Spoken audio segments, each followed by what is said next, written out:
আজকে তার জন্য আমি কালকে সারা রাত ঘুমাতে পারি না। আমার আমার হৃদয়ের কান্না কোনোদিন শেষ হবে না। প্রশ্নের উত্তরটা দেওয়া এখন বড় কঠিন, কিন্তু একটা কথা আমি বলতে চাই। আজকে বলতে পারি আমার সন্তান, সে আমার সন্তানের মতো ছিল। সে একজন হতভাগা রাজনৈতিক কর্মী, নেতা। মিঠামইন উপজেলা বিএনপির সভাপতি ছিল। জীবন যৌবন সবকিছু রাজনীতির জন্য গিয়ে দিয়েছে। গত 15 বছর হাসিনা স্বৈরাচারী সরকার এবং এলাকার সেই ফ্যাসিস্ট আব্দুল হামিদ শক্তির বিরুদ্ধে সে টোটাল ফাইট করে গিয়েছে। একদিনের জন্য মাথা নত করে নাই।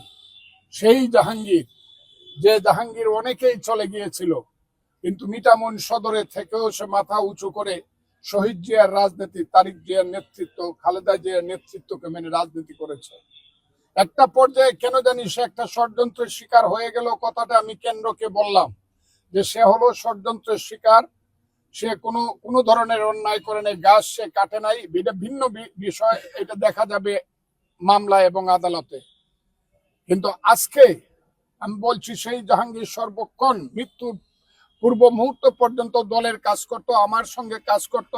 আজকে মিঠামইন থানার ঢাকিতে আমার ডাকাতি বিরোধী একটা প্রতিরোধ সমাবেশ ছিল।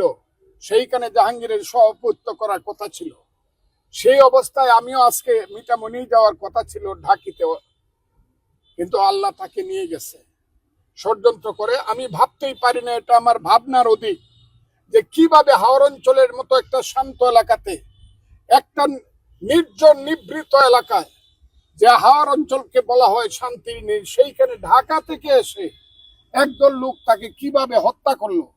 যদিও আজকে আমি শান্ত মনে বলবো না, আমি আমার অশান্ত মনেই বলছি। আমি একটা ব্যাপারে পুলিশকে ধন্যবাদ দিব, এইদেরকে ধরতে তারা সমর্থ হয়েছে। এখন তাদের পুলিশ এবং আসামি বা অপরাধীদের বক্তব্য এবং তাদের কর্মকাণ্ড এবং তাদের ইনভেস্টিগেশনের মাধ্যমে বোঝা যাবে কারা হত্যা করেছে, কারা হত্যার পিছনে ছিল, কারা হত্যাকাণ্ডে মদদ দিয়েছে। এই কথাটা আমাকে দিয়ে আপনারা বলাতে পারবেন না। কারণ আমি বলবো নিরপেক্ষ তদন্ত হোক, নিরপেক্ষ তদন্তের মাধ্যমে বেরিয়ে আসুক জাহাঙ্গীরের হত্যাকাণ্ডের পিছনে কারা। তবে একটা কথা আমি বলতে চাই আপনাকে, যত রাষ্ট্রপতি বলেন, ভগ্নিপতি বলেন, অমুক তমুক যাই বলেন, জাহাঙ্গীরের মতো একটা ছেলে মিঠামইনে আর জন্মগ্রহণ করবে বলে আমার মনে হয় না। তার মতো একটা সাহস ছিল। আজকে তার জন্য আমি কালকে সারা রাত ঘুমাতে পারি না। আমার হৃদয়ের কান্না কোনোদিন শেষ হবে না। তারপর আমি বলতে চাই দেশের মানুষের কাছে, আমার দলের কাছে আমি বলতে চাই, আপনারা জিনিসটা ভালো করে লক্ষ্য করুক, যাতে জাহাঙ্গীরের এই নির্মম এবং নিষ্ঠুর এবং এই চক্রান্তমূলক এবং ষড়যন্ত্রমূলক হত্যাকাণ্ডের বিচার হয়।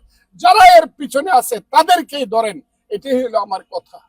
আপনাদেরকে অসংখ্য ধন্যবাদ।